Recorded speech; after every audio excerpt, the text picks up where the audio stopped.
అరే పిల్లలు మెల్లగా రండి, మెల్లగా. అల్లరి చేయకుండా అందరూ కూర్చోండి. ఎవరెవరికి సైన్స్ ప్రాజెక్ట్ కోసం థర్మాకోల్ కావాలి? లేదు, అది నాకొద్దు. చూడండి చూడండి, మంచి కురుస్తుంది చూడండి. పోరా, నేను నీకు ఇవ్వను. పో, నేను ఇవ్వను. నేను ఎప్పుడు కంప్లైంట్ చేశాను? నీకెవరు చెప్పారు? నువ్వే కంప్లైంట్ చేసావు. విరాటే బెస్ట్ ప్లేయర్. రోహితే బెస్ట్ ప్లేయర్. విరాటే బెస్ట్ ప్లేయర్ అని. గొడవ పడకండి, అందరూ కూర్చోండి.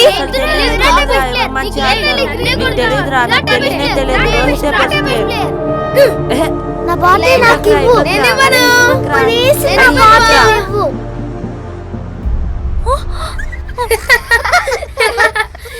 ఎవరు కొట్టారు? మేడం వీడే కొట్టాడు. నేను కాదు మేడం, వీడే కొట్టాడు. మేడం వీడే కొట్టాడు.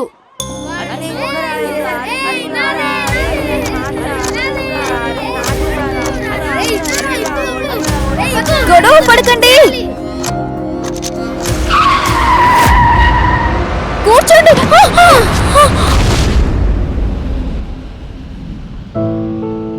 బానే ఉన్నావు మోహిత్? ఈసారి మీ మమ్మీ పర్మిషన్ ఇచ్చారు కదా ఎగ్జామ్స్ రాయకపోయినా పర్వాలేదని. ఎందుకంటే నెక్స్ట్ వీక్ నుంచి ఎగ్జామ్స్ ఉన్నాయి. ఇప్పుడు దెబ్బ తగిలితే ఎలాగూ చదవడం కుదరదు. ఏంటి, ఐ రైట్? ఇక వరుణ్ తనెక్కడున్నాడు? నువ్వు అండర్ 15 ట్రయల్స్ కి వెళ్లాల్సి ఉంది కదా. చెయ్యి బయట పెట్టినప్పుడు ఏదైనా వెహికల్ తగిలుంటే అండర్ 15 ఏంటి, జీవితంలో కనీసం బ్యాట్ ని పట్టుకోలేవు కూడా. ఇంకా మయాంక్, రన్నింగ్ బస్ నుంచి అలా జంప్ చేయడం పెద్ద స్టైల్ అనుకుంటున్నావు కదా. అనుకోకుండా కింద పడి ఉంటే ఎంత దెబ్బ తగిలేదో తెలుసా నీకు? ఏం రియా, పారుల్ నీ బెస్ట్ ఫ్రెండ్ అని అంటుంటావు కదా, తన గురించి కొంచెం కూడా బాధలేదా? వెనక్కి తిరిగి నిల్చున్నప్పుడు కింద పడితే తనకెంత గాయం అయి ఉండేది? వాటన్నిటికీ తోడు ఇది.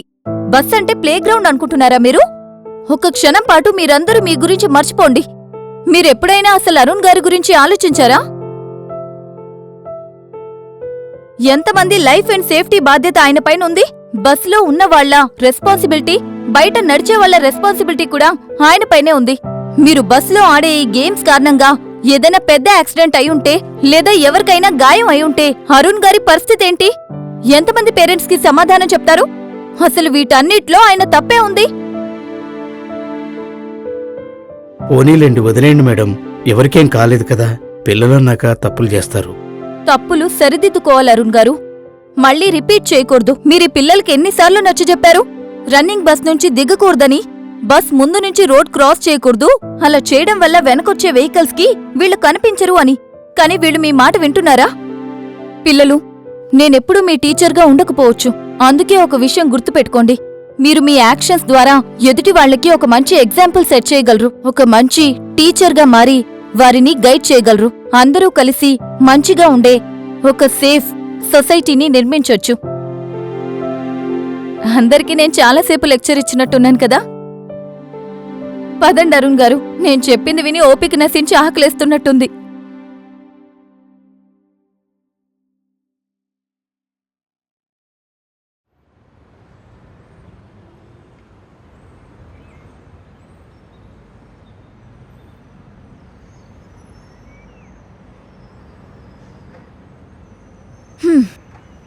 ఈ రోజు స్పెషల్ ఏమైనా ఉందా? ఎప్పుడు లేంది బస్ కూడా క్లాస్ రూమ్ లా ఉంది, చాలా డిసిప్లైన్డ్ గా. మేడం, టీచర్ మంచివారైతే జరగనివేముంటాయి. Good morning ma'am. Good morning.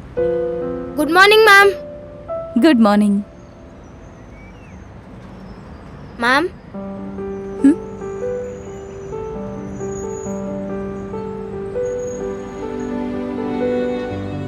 Ma'am, ఒక గొప్ప టీచర్ అవ్వాలంటే ముందు ఒక మంచి స్టూడెంట్ గా ఉండాలి. మేమందరం మా తప్పుల్ని సరిదిద్దుకొని ఇక నుండి మీరు చెప్పినట్టే వింటాం.